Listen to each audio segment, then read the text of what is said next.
Since the beginning of time, humans have risked life and limb to push back the boundaries of explorations.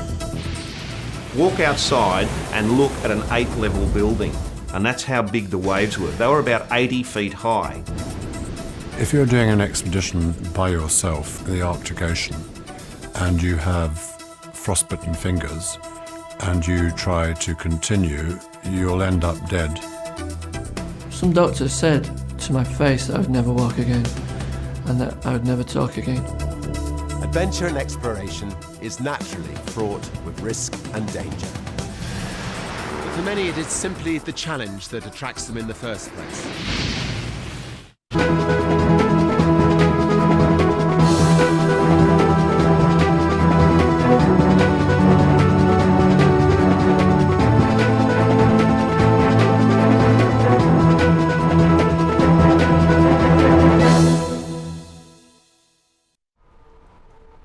As a relative of Scott of the Antarctic, I always admired the intrepid pioneers who pushed back the boundaries of adventure and exploration. And since 1985, I've been fortunate to be involved in a number of world record-breaking attempts of my own. The most dangerous was an attempt to cross the Atlantic Ocean in a hot air balloon in 1987, accompanied by balloon designer Per Lindstrand. My aim was to emulate Charles Lindbergh, who was the first to cross the Atlantic in an aeroplane 76 years ago. We arranged a meeting in London and we met, and within half an hour we had agreed to make the attempt the next summer. 50 more yards to go! Rich had always been very much into breaking records and pushing the limits. Challenger, the Bishop Rock Lighthouse. Congratulations. We weren't the first to attempt crossing the Atlantic by balloon. Earlier flights ended in disaster. The previous attempts were rather risky affairs. They were done with low budgets. A lot of them hadn't even flown a gas balloon before. They took great risks, and some of them paid the ultimate price. A record attempt of this caliber can never be totally safe. You can make it safer, but you're never totally safe. In our attempt to break the world record, we had to go back to the drawing board. The transatlantic balloon was quite unique. It was the biggest balloon by a wide margin ever made. It had a unique skin, it had solar absorbent qualities, and of course you can't test fly something like that, but you're likely to destroy the envelope in the first landing. So you're taking a big risk when you're doing it.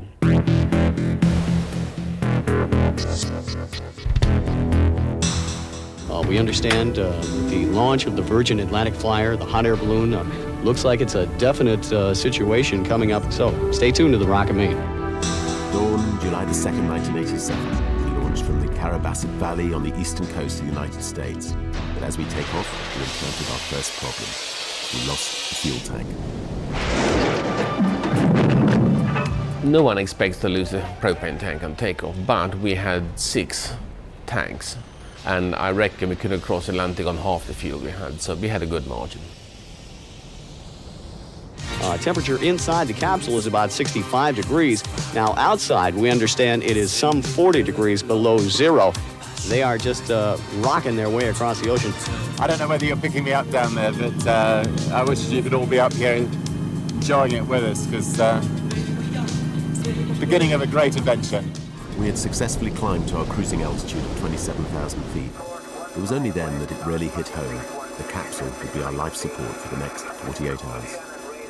The transatlantic capsule was fairly cramped. There was just space for 2 people, no space to sleep. Quite convenient with the control, easy to operate all the valves and so on. But we only expected to be there for 2 days, so for 2 days you can live with it. Our first challenge was to catch the jet stream towards Ireland. Nobody had ever flown in the jet stream before, and many people believed high winds would destroy the balloon, and that travelling at speeds of 150 to 200 miles an hour could be fatal. But it worked. We did pick up some tremendous speed on that flight. For us to have 80 to 100 knots was quite unique, and that's why we flew so quickly. 31 hours later, and just 200 miles off the coast of Northern Ireland, the balloon developed a problem. Is it steady or climbing? Trapping excess heat.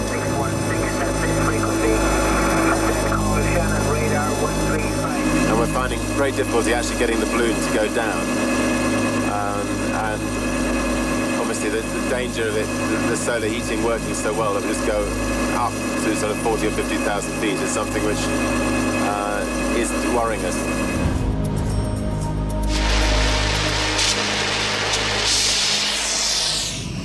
We eventually managed to get some control of the balloon back, but then immediately we were faced with another problem: horrendous winds. So the option was to land in Ireland. We had bad weather in Ireland, there was a cold front lying across Northern Ireland, but that was our only choice. I came in to land, and the balloon was almost uncontrollable in that kind of weather. And we bounced, lost the fuel tanks, and I realized that it's too dangerous. We would end up in the power line, or we would hit the house or something like that. And therefore the choice was to land in the water, which we had trained for, and it was perfectly safe to do so. Although we had prepared ourselves for the option of landing in water, we were also relying on special explosive bolts to fire and separate the capsule from the balloon itself. The landing in the sea would have been a perfect routine landing had the explosive bolts worked. It would have been a nice clean separation of the capsule will float happily, and we were quite safe inside it. Instead, it turned into a nightmare. We came in to land, and I was at the controls, and we hit the water, and I fired the explosive bolts. Nothing happened. The failure of the bolts now put Per and I in grave danger. You don't remain in the capsule after firing the explosive bolts, because if they have partly severed and the balloon now will go up 200 feet and then the capsule will separate, you're going to fall to your death, of course. I screamed at Richard in the water. So Richard went up the ladder, I went up after him, and the balloon was now going by 12 knots in the water, surfing along with the envelope still attached to it. So I just went up, took one step, and I dived over the side in the water. I expected Richard to follow me immediately in the water. But just as I was about to follow Per and jump, the balloon started to shoot up again. I was holding on outside the capsule for dear life as the balloon soared up to 15,000 feet. After nearly 2 days of crossing the Atlantic by balloon, our first attempt at breaking the record was in serious trouble. Forced to crash land in the Irish Sea, the explosive bolts that should have separated the balloon from the capsule had not fired. Our lives were now at risk. My greatest concern was this capsule tumbling away from the balloon, because once activated and not functioning, you've got to get out there. The next few minutes were amongst the loneliest of my life, standing on the edge of the balloon, my oxygen mask on, parachute on, trying to pluck up the courage to jump into the sea, scribbling a note to my family. Then suddenly I realized that the balloon above me was the biggest parachute that anyone could ever have. So I climbed back in and started flying it back towards the sea. By this time, Per had been in the sea for nearly 30 minutes. Once in the water, I orientated myself and realized we were about 4 kilometers from the beach, which isn't too bad to swim. I'm a good swimmer.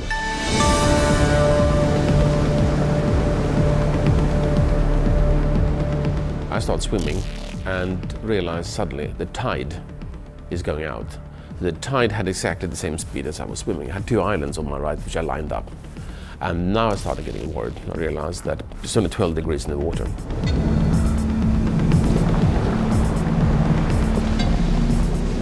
I keep swimming and swimming and make very little progress. One lifeboat from Port Leach passed me without looking at me. 2 helicopters went right over me, not looking. And I was about 1.5 kilometers from the beach. I started really getting tired, and I thought, it doesn't look very good.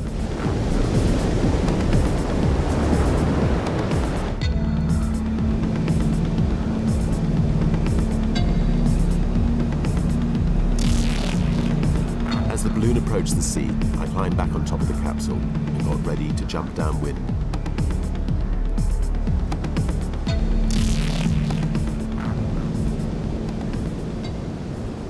As I hit the water, I had the most wonderful feeling of being alive, and as I surfaced, I saw a Navy helicopter right above me. When I asked about Per, I was shocked to find that he still hadn't been picked up. Then he said suddenly, "Where is Per?" "Oh," said the guy, "there were two of you in there."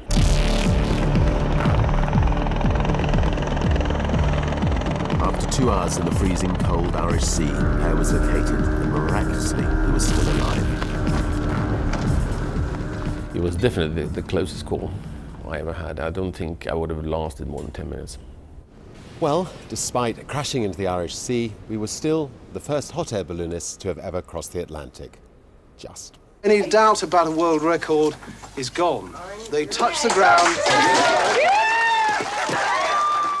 It says something, I think, about the undertaking that hasn't even been attempted since.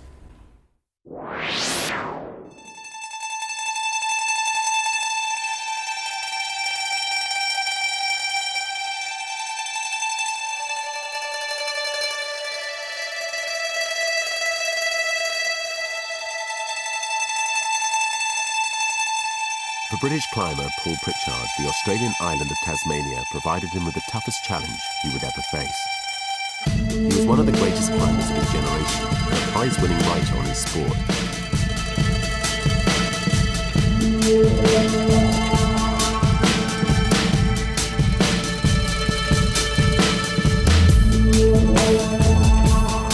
In February 1998, Paul and his former girlfriend Celia Bull got the opportunity they'd always wanted, a chance to attain Tasmania's infamous totem pole. The most challenging thing about the totem pole is all these elemental forces come into play to stack the chances against you. It's like climbing a vertical side of a brick wall house for 60 metres. No world climbing tour would be complete without it. But it all went awry. It was on Friday the 13th that Paul and Celia set out for the 8-kilometre walk to the awe-inspiring geographical feature. As is customary, they abseiled down to the bottom of the rock before making the dangerous climb back up. I probably made about 3 moves up on the rope. I swung off the rock. And then everything went black.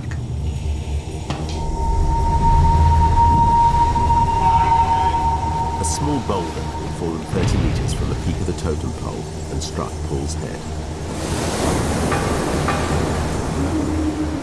I lost consciousness without really knowing what was going on. And the next thing that I noticed was that I was upside down and blood was pouring into the sea. The sea was probably only a metre below my head, and the tide was coming in. This serious head injury rendered Paul completely helpless. Without a boat below, Celia had to try to get him back up to the top on her own. I think Celia explained to me what had happened and that some rocks had fallen off, but I didn't really understand it. She then climbed back up the rope to the halfway ledge and then commenced this mammoth effort of hauling me back up to the ledge. I remember her shouting, "You got to help me, you got to help me if we're going to get you out of this." So I tried to help her, and that's when I realised that my right side wasn't working. Somehow, Celia managed to haul Paul to the halfway ledge and secured him to the rock. She then ran the 8 kilometres to the nearest telephone for help. Unable to move and critically ill, Paul lay waiting alone and frightened on the ledge. I remember putting my hand under my helmet and feeling this huge hole in my skull. And when I pulled my hand away, I mean all this clear fluid on my hand. And I think at that point I did actually think, this is it, I'm going to die. Meanwhile, the emergency services and the rescue team were on their way. Initial information indicated a climber injured on the Candlestick, in fact, which is another rock structure right beside the totem pole. At that point, we didn't have too many other details. As they reached the rock, paramedic Neil Smith quickly assessed the severity of Paul's situation. The ledge we were on was probably 2 metres long by 1 metre wide. Basically, it had quite a pool of blood on it, covering most of that ledge. Paul was unconscious, and there were some body movements, but they were in no coordinated sort of manner. The only way to get Paul off the rock was by using a rescue vessel in the sea below, a dangerous procedure. I was tied to him and he was just kind of abseiling down to a boat, a waiting boat with me. Getting into the boat wasn't quite as easy as we hoped. The boat had to come in and out a couple of times with it just rocking with a swell. And on the third time that it came in, I managed to grab that with my legs and physically pull it towards me. And once we were low enough into the boat, I just got the policeman in the boat to cut the ropes. 10 hours after the accident, Paul and Celia were raced to the nearest hospital. Waiting for him was a nurse who was to play a significant role in his future. I remember coming on early shift and night staff had come in and said there'd been a horrible rock climbing accident down on the Tasman Peninsula, and I kind of panicked a bit because I know a lot of the rock climbing community here. I remember going to the computer, saw the name P. Pritchard, which I didn't recognise at all, and I kind of was quite relieved that I didn't know them. Paul needed to have bone fragments removed from his brain and a partial skull reconstruction.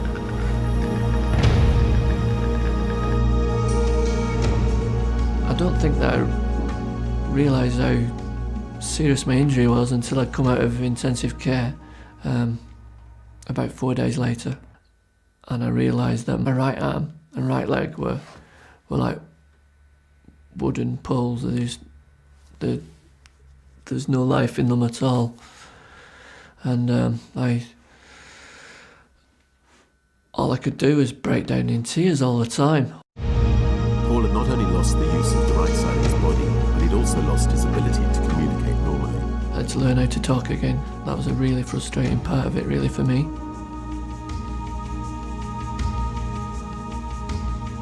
Even though he was unable to speak, he still made an impression on Jane.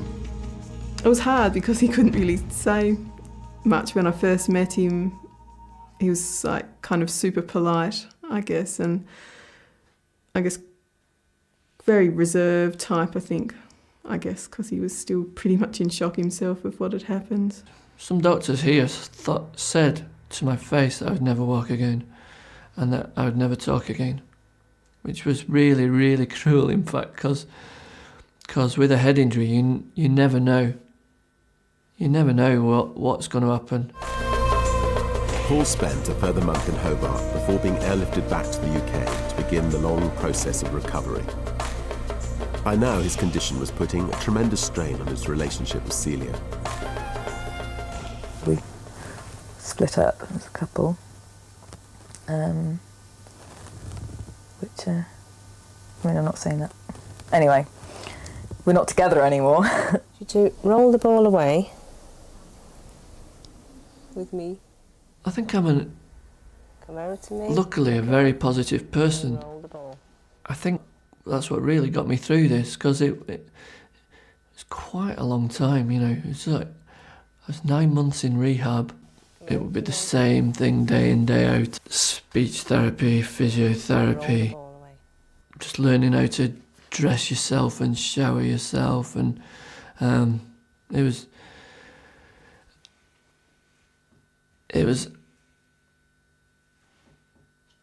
really,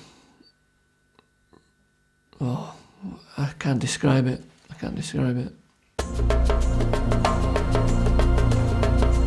Happily, Paul not only regained his power of speech, but was eventually able to walk again. And such was his strength of character, a year later in 1999, he decided to return to the rock that almost defeated him. I think as a writer, returning to the totem pole was actually really important for me, because I realised that I had such an amazing story to write, and I realised that the only conclusion would be returning to it. As he watched a climber on the totem pole, Paul recorded his thoughts for a new book. I have like a silent feeling, like a memory,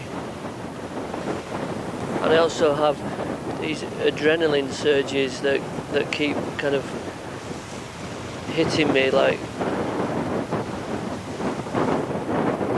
a sledgehammer or something. And to see him climbing there, I guess I just wish that I'd have climbed it. While in Tasmania, Paul decided to look up a nurse that had played a vital role in his recovery. Jane. I took some time off work to take him sightseeing around the state, and we just hit it off like massively. And realised kind of that we loved each other, I guess, yeah. Yeah, so it was pretty quick, I guess, yeah. Paul and Jane are now not only happily married and living in Tasmania, but they now have a child, Caddy. I never really thought that I would want a child up until having this accident, and now it seems really quite important for me to have a family. I don't know why that is. Maybe it's something to do with continuing the genes and having, making yourself immortal. I'm not sure.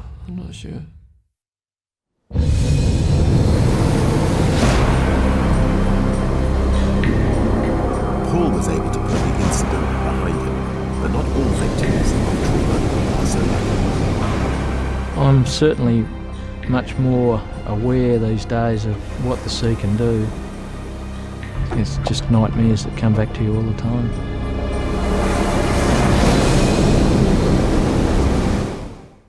There are few challenges as exciting and unpredictable as offshore yacht racing. Offshore racing is one of the most dangerous sports on the planet.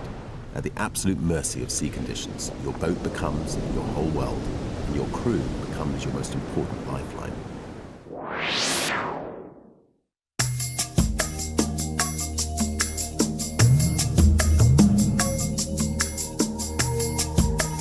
Sydney, the centre of Australia's sailing community and departure point for the sport's most prestigious prize.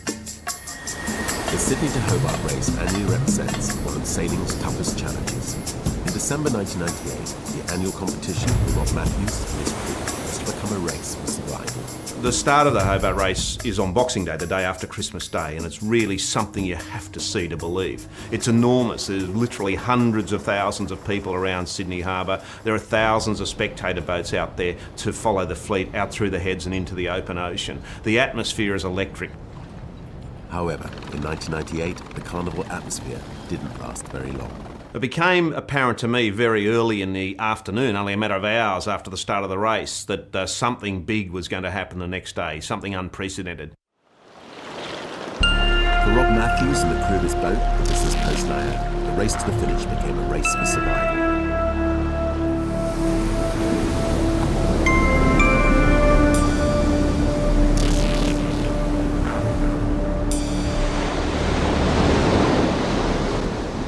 During the afternoon, the weather deteriorated fairly rapidly and the seas built enormously very quickly. They got to the stage where I'd never seen seas like it before.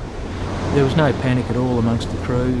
We'd been through what we thought were conditions like that before, and we were confident of the boat, we were confident of the crew. But they were unaware of the intensity of the storm building around them. We knew that we were in very severe conditions by late afternoon. The conditions you just had to see to believe. The best way to describe them to the man in the street is walk outside and look at an 8-level building. And that's how big the waves were. They were about 80 feet high. Initially, as the seas grew bigger, the crew were able to ride out the worst waves confronting them. We'd been in breaking waves for 5 or 6 hours, and they'd been getting more severe, but nothing had looked like it was going to do anything apart from break over the boat. However, the layer was suddenly thrown into turmoil.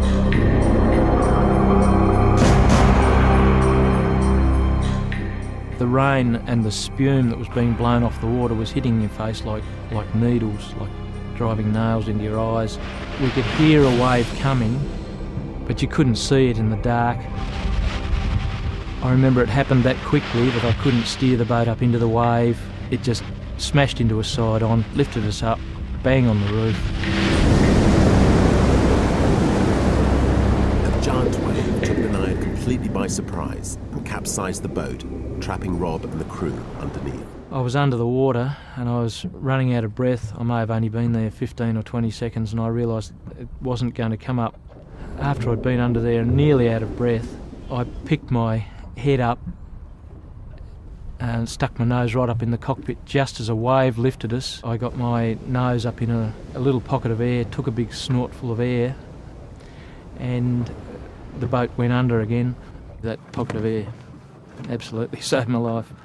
Rob managed to unclip himself and swim under the boat. He desperately tried to look for Phil. I was yelling out for Phil. The wind and spume and the noise out there made it nearly impossible for anybody to hear anything anyway. But he never came to the surface. After what seemed like an eternity, the boat eventually righted itself and they found the body of Phil Skeggs. We managed to roll Phil over onto his back. We felt for a pulse in his neck and his wrists. It was just that violent that we couldn't really tell whether there was a pulse.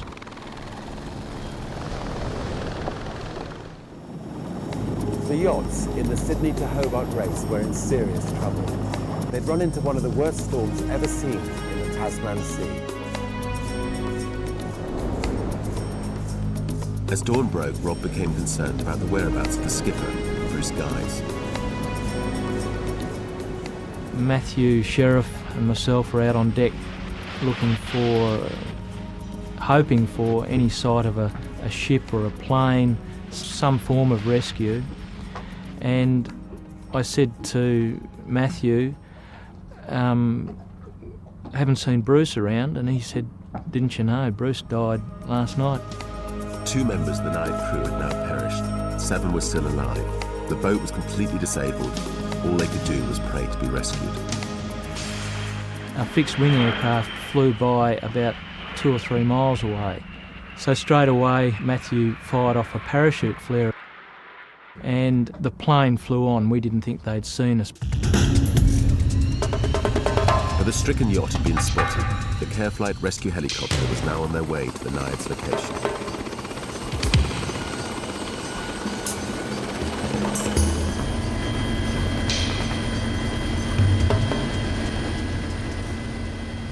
When we first came over the Naiad, the weather conditions out there were just atrocious.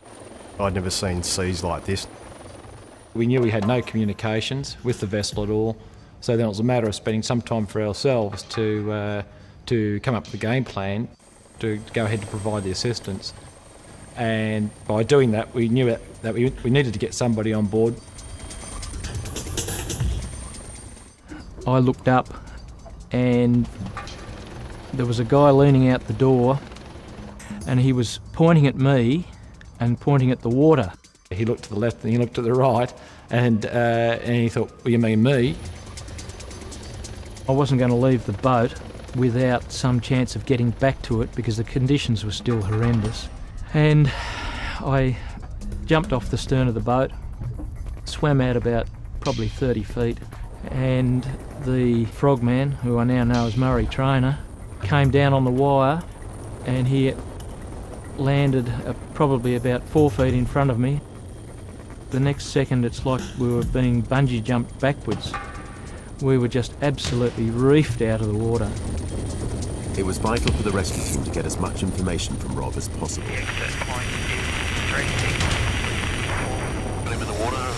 We were told basically that there were 7 survivors, all had minor injuries only, and that the other 2, one man below decks and the other man lashed to the deck, those 2 were dead. Now, it may have sounded silly to the survivor, but I quizzed him pretty closely to make sure that he knew that these people were dead.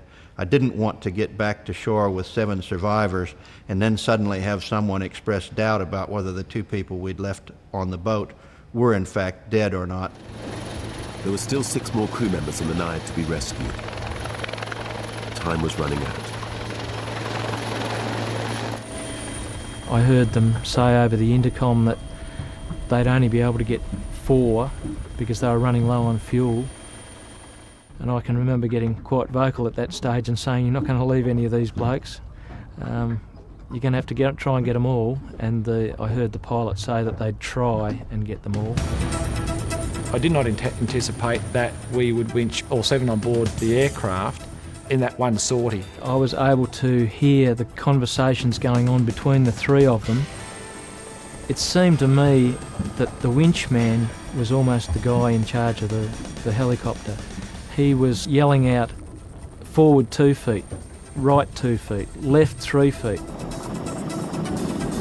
He's also keeping an eye on the waves. They were so fast at getting the guys to jump off the boat, and Murray on the end of the wire was just gathering them up and picking them up and herding us into the helicopter just so quickly. The care flight team remarkably took a total of 20 minutes to evacuate the crew of the stricken yacht to safety. A truly amazing feat in such treacherous conditions. To know that you've been able to assist somebody in a situation and knowing that those guys are on their way back to Tasmania to meet up with their families, very satisfying situation. I don't think anything could be any more sort of satisfying than that. 115 yachts started the race, but only 44 finished. Sadly, 6 sailors lost their lives in the freak storm. However, this death toll could have been much higher were it not for the extraordinary efforts of the rescue crews. I'm certainly much more aware these days of what the sea can do. I'm certainly a much more emotional person these days. And I do, even big storms at home, I find that I can't sleep all that well. It's just nightmares that come back to you all the time. Historically, the Arctic Circle has been the graveyard of polar expeditions. As one of the most extreme environments on our planet, temperatures at the North Pole can often plunge to minus 50 degrees. In February 2000, one of the world's great explorers, Sir Ranulph Fiennes, attempted to become the first person in history to walk solo to the North Pole. I don't normally like to do an expedition by myself. In those regions, polar regions, north or south, I normally prefer to have at least one other colleague with me, because in the north there's a possibility of falling into the water and being unable to get yourself up the ice banks back onto the top. Despite the dangers of a solo expedition, Fiennes was keen to attempt this challenge. If you do fall into the water, you have only got yourself to get yourself out of the problem.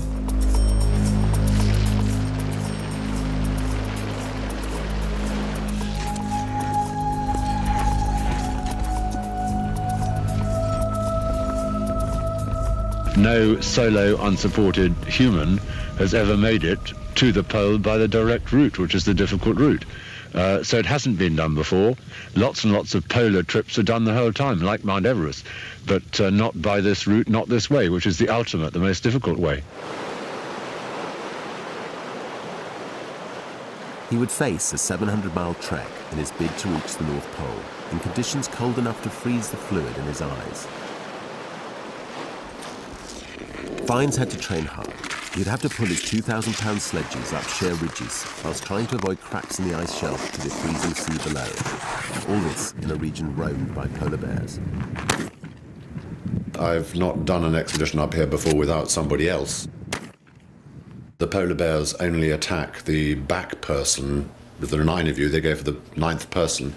And I, as leader, I always made sure that I wasn't the back person, and therefore they would go for one of the others. On this occasion, obviously, there isn't a back person, so there's a feeling on the hairs in your back of your neck sometimes when you think you hear noises, or just after you've seen big prints. Expecting problems with the treacherous ice floes, Fiennes decided upon an unconventional plan. I decided I'd set out about a month earlier in the darkness, when you don't have sun all day, but of course you do have moonlight for 2 weeks and then not for the next 2 weeks. So I thought that by doing this, I would be able to, although it would be extremely cold and dark to begin with, it would get me out a long way towards the pole by the time the ice deteriorated badly.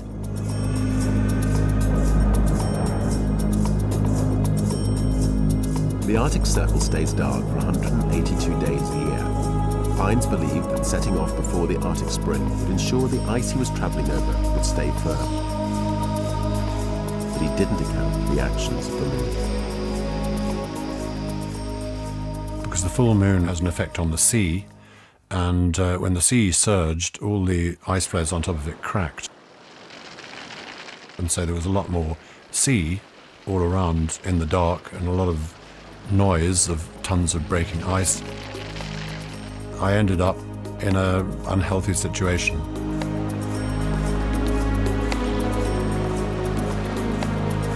With the ice cracking around him, Fiennes became trapped on a narrow ridge. The sledge behind me slipped off the apex down over the broken blocks, and with 300 pounds pulling downwards, I slipped and came off the ridge and started falling down into the sea. To stop himself being dragged into the water and slipping under the ice, he had to detach himself from his sinking sledge. However, the sledge contained his essential survival kit. I had no alternative but to try and find where it was snagged under the ice. So on my stomach, I sort of eeled down, rather like someone fishing for tadpoles in a pond, and put my hand down under the ice to try and find where it was snagged, to pull it. He plunged his left hand into the icy water.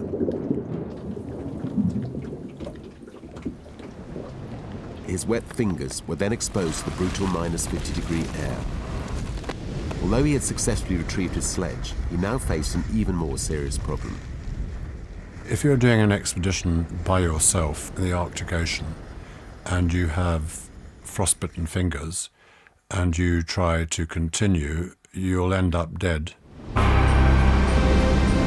knew that his frostbitten hand needed urgent medical attention. And 2 weeks into the expedition, in the middle of the Arctic Circle, he had to find a way back.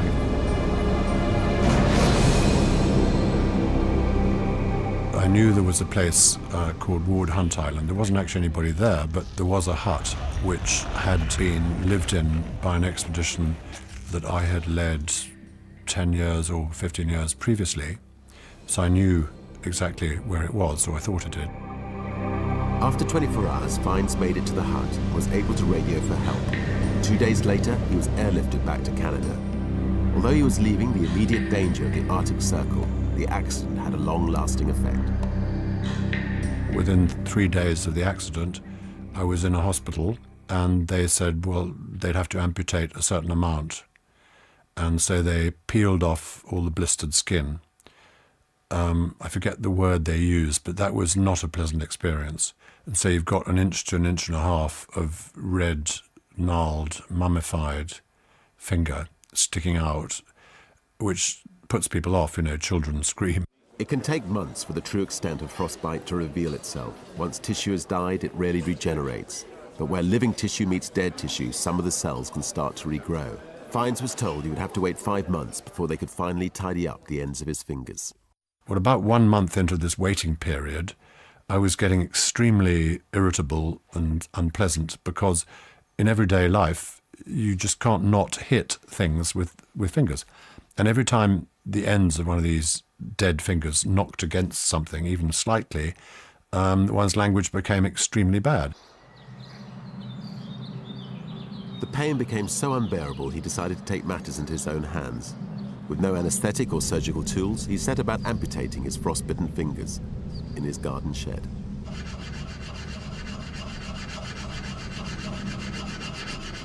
To do this with 2 different operations, at a cost of about £6,000 uncovered by the insurance, wasn't a very good idea when you could do it yourself. So common sense dictated that I could do it myself. Fiennes' first surgical procedure on his own frostbitten hand was luckily a success, and 4 months later, proper surgeons tidied up the end of his fingers. That's a standard thumb. That's the one I cut off, so there's probably about 1 inch missing. I don't want to be conceited, but it, I think, a pretty good job. Didn't cost anything at all, and the result was a great improvement over the next 4 months waiting for the operation. Fiennes made a full recovery from the accident. His solo attempt to reach the North Pole remained unchallenged until the 19th of May 2003, when fellow British explorer Pen Hadow achieved Fiennes' goal.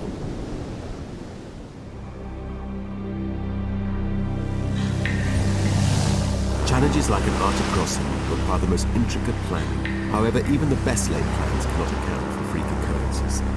Just as we were letting go of the plane to commence the skydive, the reserve parachute came whizzing past my head.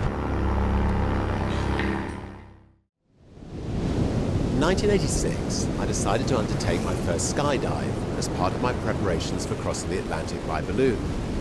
Fortunately, I had two very experienced skydivers with me. I pulled the wrong ripcord and I lost the main parachute. But luckily, my fast-thinking instructor caught up with me and pulled the cord on my reserve chute. The accident was a sharp reminder. Skydiving is a very dangerous sport. One small mistake can lead to disaster. In April 2001, a group of experienced Australian skydivers were training for a competition later in the year. The team was preparing for the national championships that were being held in December of that year. I was actually filling in for that weekend for their normal cameraman. He had something else on. It was their 9th training jump of the day. I think it was about my 11th flight of the day, so just about on every flight of the day.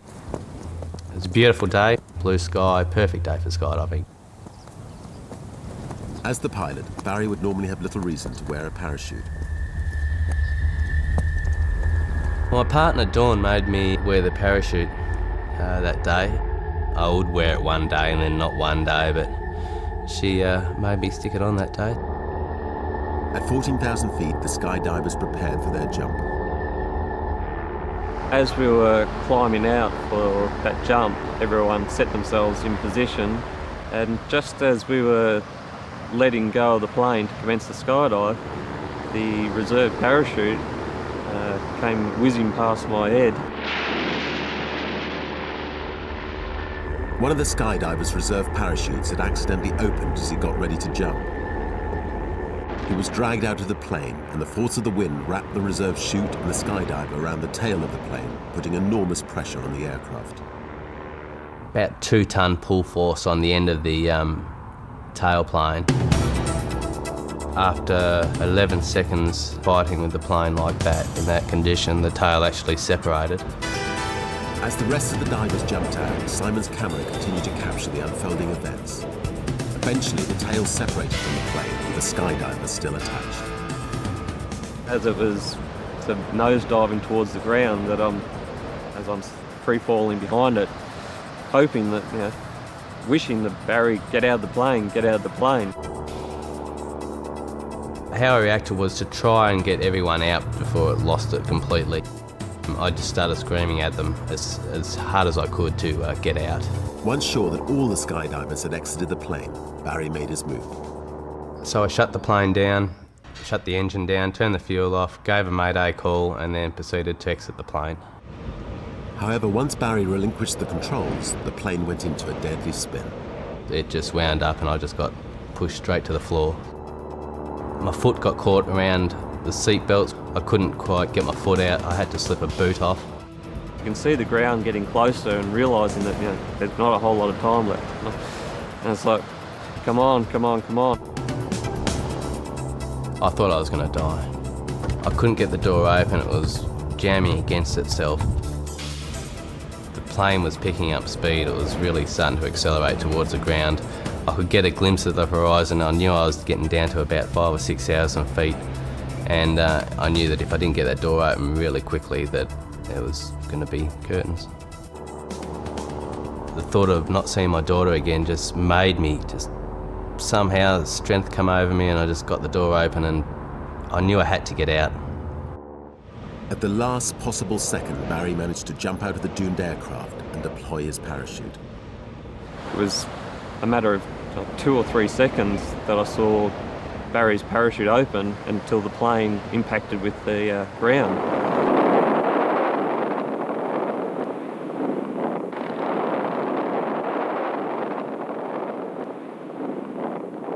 Once back on the ground, Simon, with camera still rolling, ran to Barry's aid. I just got out! The door was shut! I couldn't get the door open! Oh, When I look back on it now, I think I'm extremely lucky. I was just able to get that door open and get out just in the nick of time.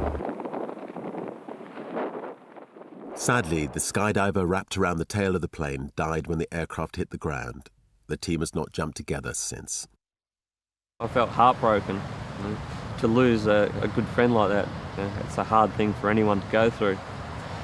But we had to dig deep into our hearts and go, well, at least he died doing something that he did enjoy doing.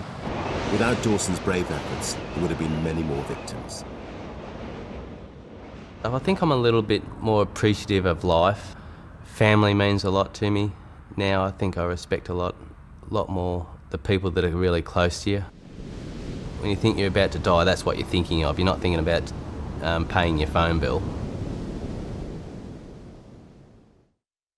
The 20th century has a rich history of exploration and adventure, and I feel proud to be in part of that tradition. It was the 54th race, and there'd never been a drama in the previous 53 races. But the Hobart race is on the way back again. It's a great race, it's a classic, and it will continue to grow, and it'll continue to go from strength to strength. He himself would want us to go on skydiving as well, doing what he loved as well. Engineering has always been progressed by record attempts, people taking things to the limits. And that is why we're having jet airplanes today, that's why we have high-speed trains and so on.